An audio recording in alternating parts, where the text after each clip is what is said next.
Hey guys, and welcome to another episode of Woke by Accident podcast. I am your host, Jan Washington. This is a weekly chat about socially conscious topics impacting the culture. I would like to extend my gratitude in you listening to this podcast. It means everything to me, and I hope it is clear that this subject matter is so important to me. I care about our people, our future, and making a positive change in this nation. Hey guys, welcome to another episode of Woke by Accident podcast. Today I want to give you an update on a story we talked about earlier about Clifford Owensby from Dayton, Ohio. He was the disabled black man who was violently pulled out of his vehicle during a traffic stop. And then there's another case out of Louisville, Kentucky. Now, this traffic stop happened back in 2018, and the couple involved filed a lawsuit, and they just now are getting their settlement. It has to do with a violation of the Fourth Amendment, and it's a really powerful cautionary tale, so I do want to share that with you also. Clifford Owensby is now sharing his story of how the Dayton police violently arrested him last month, although he is a paraplegic, and violently pulled him out of his vehicle and dragged him during a traffic stop.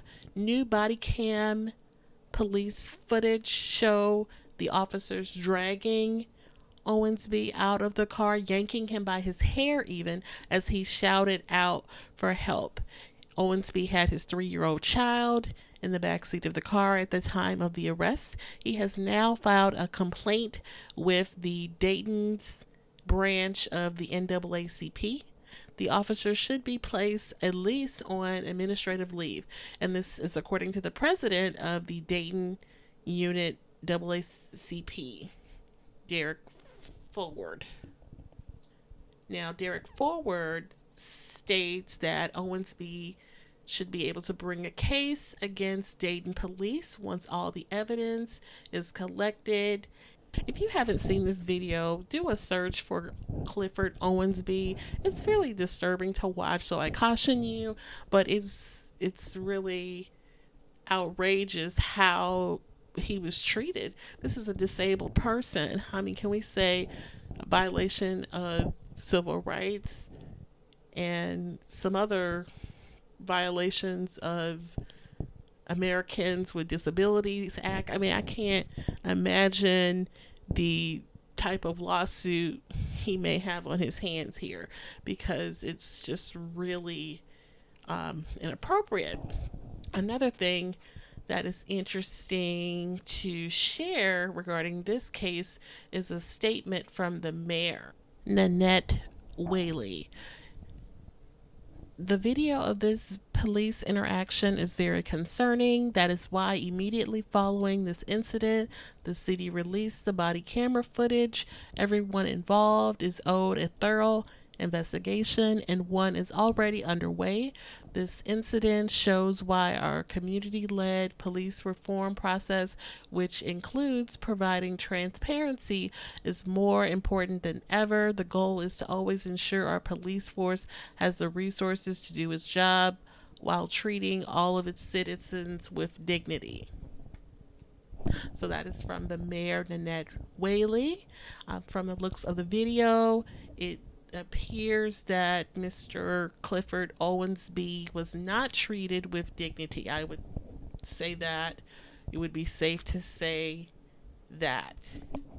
So we will see what becomes of this matter, because, it definitely feel like some large change will come from this. And it should, because this is a really egregious act from these officers. Now, this next story out of Louisville, Kentucky. We have a lot of stories that come out of Louisville, Kentucky involving the police. I wonder why. So, a African American couple, was searched by the Louisville, Kentucky police after being pulled over on their way home from church. They just were awarded $75,000 by the city to settle a federal discrimination lawsuit. They were stopped by the police officers in 2018 after leaving church. The lawsuit was filed in 2019 on behalf of Anthony Parker, his 9-year-old son, and his girlfriend, Demetria Furman. And there is a footage of the incident on Roland Martin on YouTube if you want to check out what happens. And so they're pulled over because of a improper lane change and signal. And so come to find out he did signal, and they asked him if they could search the vehicle. He agreed to the search, and so you see on their body camera footage that they're feverishly searching the vehicle. It's like, what are they looking for? And so he said that they were coming from church. His child was in the back seat with a Happy Meal or something, and they're just going through every nook and cranny of this car. The police asked them before if they had guns or drugs or guns or knives, and he's like, we don't have anything. And they're just looking for something, so they don't find anything. And I guess they realized what was happening, and they finally let the couple go, and they filed a lawsuit. And in the lawsuit that Parker and Furman filed, it claimed that the police improperly pulled them over because they were black and were driving a nice car in a designated target neighborhood of the Louisville Metropolitan Police Department. And they were removed from the car and frisked. They searched him up and down. They didn't even get a ticket. So it certainly was quite excessive, but it seems like that settlement might have been a little low for what they experienced.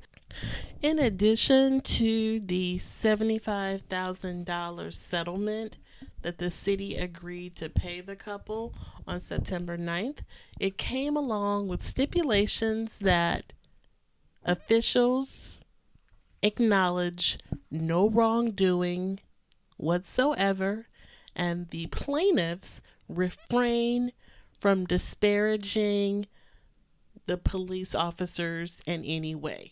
So they cannot make any statements saying how they felt or making any comments whatsoever. So it's very interesting that they put that particular type of language in this matter in the wake of Breonna Taylor. It just seems really interesting that those were stipulations. It seems like whoever was assisting them or advising them should have, upped the ante, because what they went through was worth more than $75,000. It really was. But the kicker, or the point that I wanted to stress, was that this was a violation of the Fourth Amendment. And so experts were discussing this on the Roland Martin show, that when you're pulled over, the Fourth Amendment. So this is important for knowing your rights, right? And to just clarify what the Fourth Amendment represents, it protects people from unreasonable searches and seizures by the government. And so you may ask, can the police search your vehicle? So under the Fourth Amendment law, also known as the automobile exception, these are the circumstances when the police can search your vehicle. You have given consent. The officer has probable cause to believe there's evidence of a crime in your vehicle. The officer believes a search is necessary for their own protection, or the officer has a valid search warrant, or you have been arrested. So those are the circumstances where a police can search your vehicle. You have the right to say no, and you have the right to remain silent and not allow them to search your vehicle. In this particular case, the gentleman allowed them to search the vehicle. So I thought that was interesting to share. And you may say, why is this important? Because it can happen to us. It can happen to me. It can happen to you or someone we know. And so it's important that we share the knowledge, right? All right. So let's be encouraged, and thank you for listening. At this time, we are going to go ahead and conclude this episode.